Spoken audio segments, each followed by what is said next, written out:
All right, today we're going to peel back the curtain on something that honestly affects every single part of our lives. From the roads we drive on to the parks our kids play in. We're going to explore the hidden journey that turns a simple community problem into official government action. I mean, really think about it. One day, you and your neighbors are just talking about an issue, and the next thing you know, there's a new law or a new program or some kind of solution in place. So, how does that leap actually happen? How does an idea get from a conversation to a reality? Well, it's definitely not magic, and it's not random. There's a process. It's a structured, though, let's be real, sometimes really messy, journey that pretty much every public solution has to take. And getting a handle on this journey is absolutely key to understanding how our world works. Okay, to make this all feel a bit more real, we're going to follow one single idea from start to finish.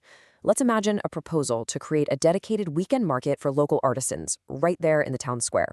We're going to see how this small idea tries to navigate this super complex world of public policy. So, first things first, what even is public policy? I know, it's a term we hear thrown around all the time, but at its heart, it's really about how we, as a community, decide to tackle our shared problems. Right, here's the crucial thing to get. Society is just full of different groups, all with different interests, and they're all competing for the same limited resources. Public policy is basically the official result of that struggle. It's the government's way of deciding who gets what, when, and how, and then using its authority to make sure that decision sticks. And this whole journey, you can pretty much map it out in 5 key stages. Think of this as our roadmap, okay? It takes an idea from just getting on the government's radar all the way to checking if the final action actually did any good. But here's the interesting part. While this looks like a nice, neat line, in the real world, it can be way more chaotic, with stages overlapping or even looping all the way back to the beginning. So how does an idea even get to the starting line in the first place? Out of all the problems in the world, how does one become something the government actually decides to pay attention to? Well, not every problem makes the cut, that's for sure. For an issue to land on the official government agenda, it usually needs some kind of trigger. It could be cold, hard data, what we call indicators, showing, for instance, that local artisans are really struggling financially.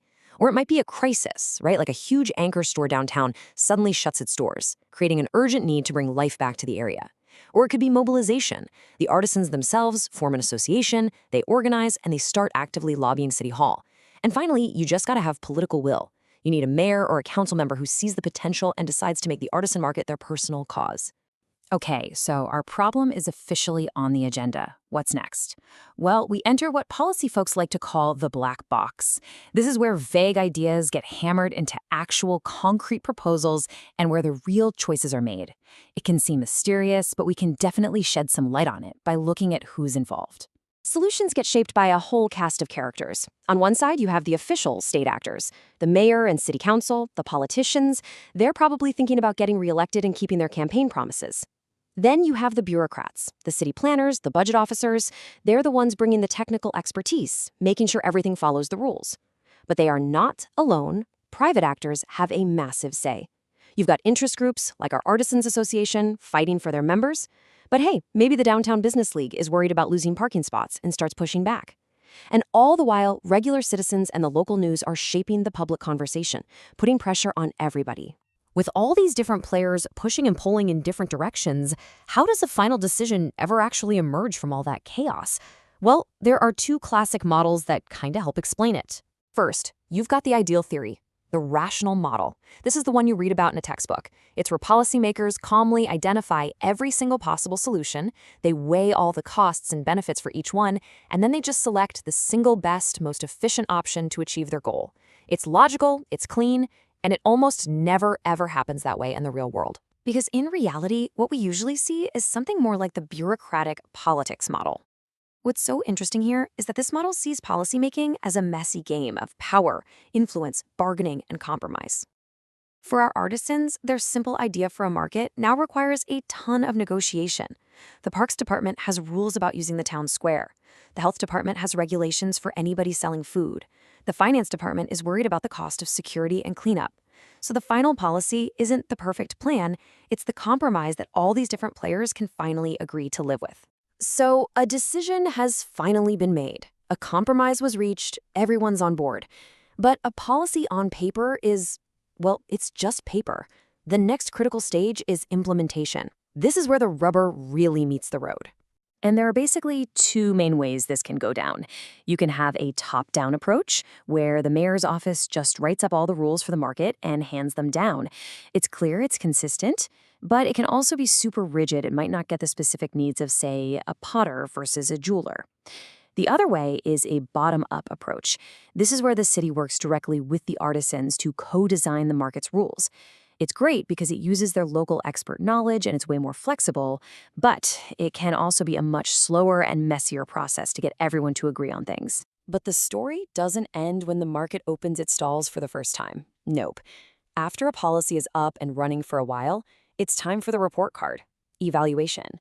And this is the crucial step where we ask a really simple but incredibly powerful question. Did it actually work? And evaluation isn't just one thing. It's a whole series of questions.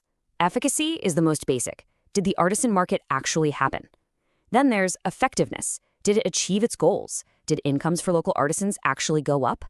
Then efficiency. Was it worth the cost? Did the economic boost to the city outweigh what the public spent on it? And maybe most importantly, this whole stage is about learning. The results from this evaluation, they feed right back into the start of the cycle, helping to inform the next set of problems that get on the agenda. So, okay, after this whole journey, from a simple conversation to a bustling weekend market, why does understanding this cycle actually matter for us? Because this process isn't just for politicians and experts. There's a quote from our source material that just nails it. It says that the policy cycle is the main way for us, for citizens, to make our opinions heard in between elections. It's the arena where our voices can directly shape the solutions to the problems we see in our own backyards. You see, understanding this cycle, it transforms you from just a spectator into a potential participant. It basically gives you the map. Whether it's mobilizing for a cause you care about, giving your input when solutions are being designed, or holding officials accountable at the end, every single stage is an opportunity. So the only question left is, where will you step in?